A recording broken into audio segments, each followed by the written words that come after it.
ئێمە وەکو کوردستان نووسشار هەمیشە هەوڵمان داوە لە ستۆدیۆکانمان لە ئەستەمبۆڵ ئەو کەسانی کە میوانداری دەکەن کەسانی سربەخۆ بن بەوەی باشتر شڕۆڤەی دۆخەکە بکەن بێلایەنانە باسی دۆخی ئابووری و سیاسی تورکیا بکەن. ئێستا یڵدرای ئوگوڕ نوویستکار و شڕۆڤەکاری سیاسیە میوانی منە. بەخێراتی بەڕێز یڵدرای، خۆشحاڵین.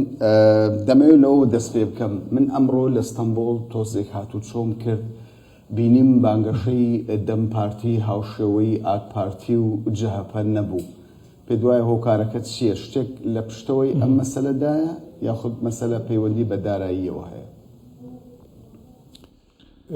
Yani AK Parti ve CHP arasında AK Parti و CHP بەیەکەوە ڕکابەرێکی گەورە دەکەن بۆیە دەم پارتیەک نییە کە ئیدعای بردنەوەی هەموو شوێنەکان بکات.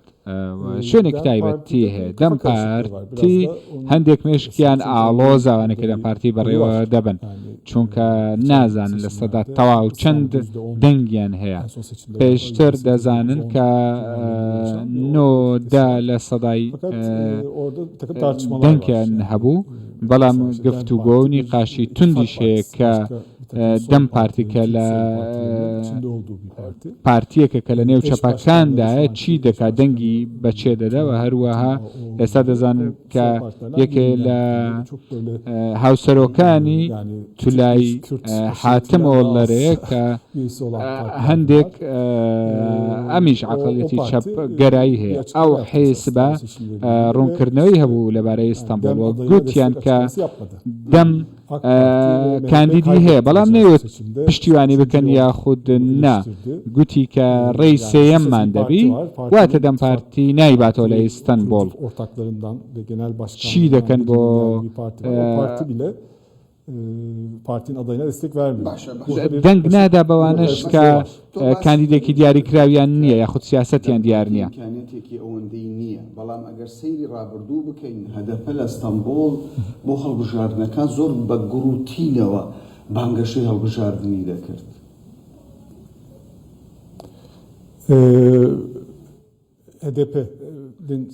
HDP ئەو کاتە پێیان دەگوت HDP لە کاتی هەڵبژاردندا seçimlerde bir لە هەڵبژاردنەکاندا کاتێکە لە بۆ پەرلەمان کاریان دەکرد HDP بەیەت یاخود پارتی چەپی کەسک یاخود دەبێت بە دەم پارتی لە 2009 تاوەکو ئێستا لە ئیستەنبۆڵ چوونە نێو هەڵبژاردنەوە. هەروەها شتێ خاڵێکە و پێویستە ئاماژەی پێ بکەم کە کاندیدیان نییە بۆ سەرۆکایەتی شارەوانی گەورە، ینی کاندیدێکی وایە نییە کە بڵێن دەیبینەوە، زیاتر بەلای ئیمامۆغڵۆدا دەشکێنەوە، بە تایبەتی دەنگدەرانیان پشتیوانی لەم کاندیدە دەکەن. ئەم هەڵبژاردنە دەرەنجامەکانی ئەم هەڵبژاردنە وا بکات لە دوای ئەم هەڵبژاردنە، یعنی دەستوری تورکیا گۆڕانکاری بەسەردابێت، چه ئاک پارتی یاخود جەهەپە ئەو پێشنیازەی هەبێت.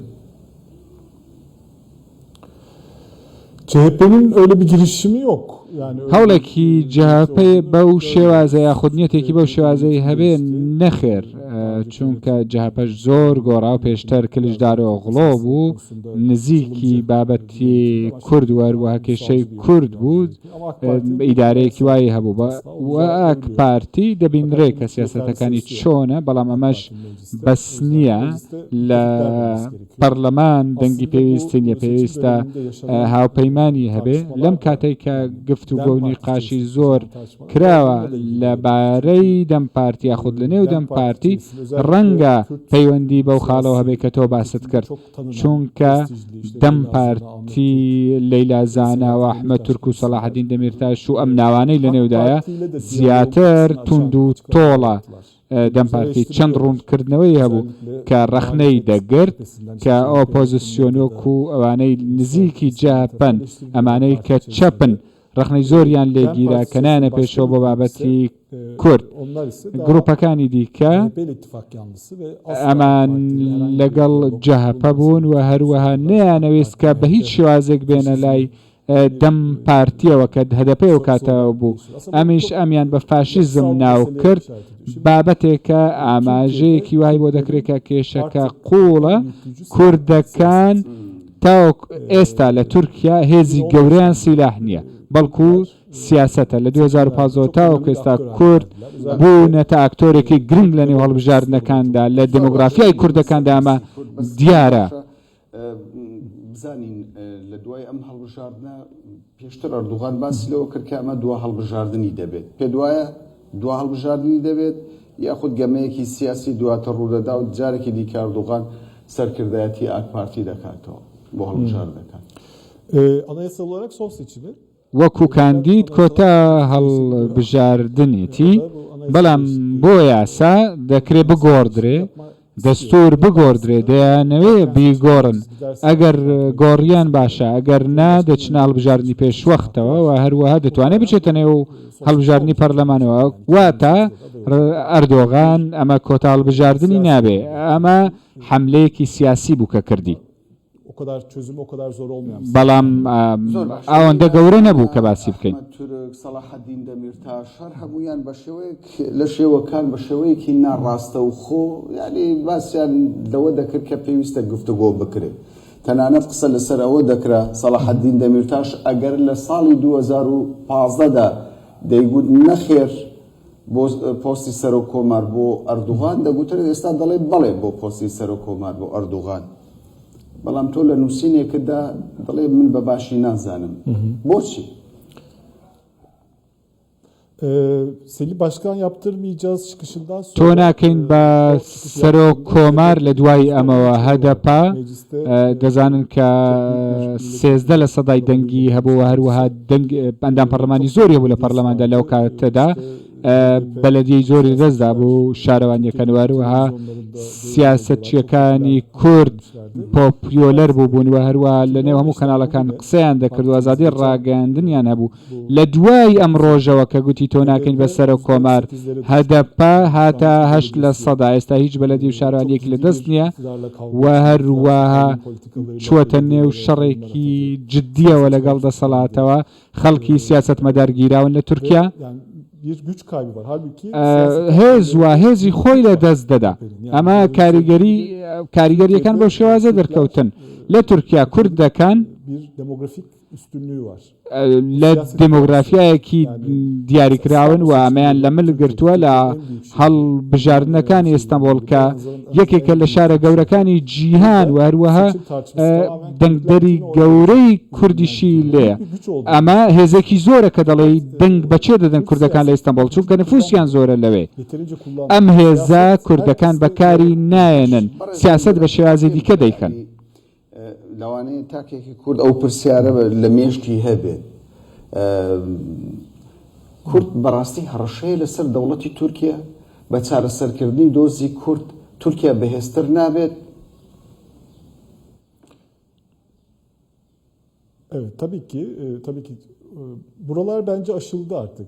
ئەمانە تێپەڕێنراون شتێک کە کرا بە ناوی پرۆسەی ئاشتی ئەگەر شکستیشی هێنا ئەمانە تێپەڕێنران وهروە ئەمە دیاری کرا کە پێویستە گفتوگۆ بکرێ وهروە بە سیلاح و چەک و شەڕ هیچ شتێک چارەسەر ناکرێ ئەمە کرا جارێکی دیکە باسی ناکەینەوە پەکەکە لە نێوان کوردەکانی تورکیا چەندە و چۆنە ئەمەیان زۆر نزم بوویەوە چۆ سووریا وهروەها شەڕ و پێکدادان و چەک لە یەکدری ڕاکێشان ئەمەشان کەم بوویەوە وەروە ئەم کوردانەی کە لە تورکیان ویستیان ببن بە ژمارە ئەمانش بوون بە دووەم لە تورکیا بەڵام ئەم سیاسەتە ئێستا لە ملدا هەڵ ناگیرێت چونکە لەلایەکەوە شەڕەیە بە چەک بە سیلاح یعنی کە لە تورکیا قسە دەکرێت تەنیا پەکەکە بە نوێنەری کورد دەزاندرێتن لە تورکیا لە هەمان کاتدا دەیان پارتی سیاسی هەیە لە تورکیا بۆچی حکوومەتی تورکیا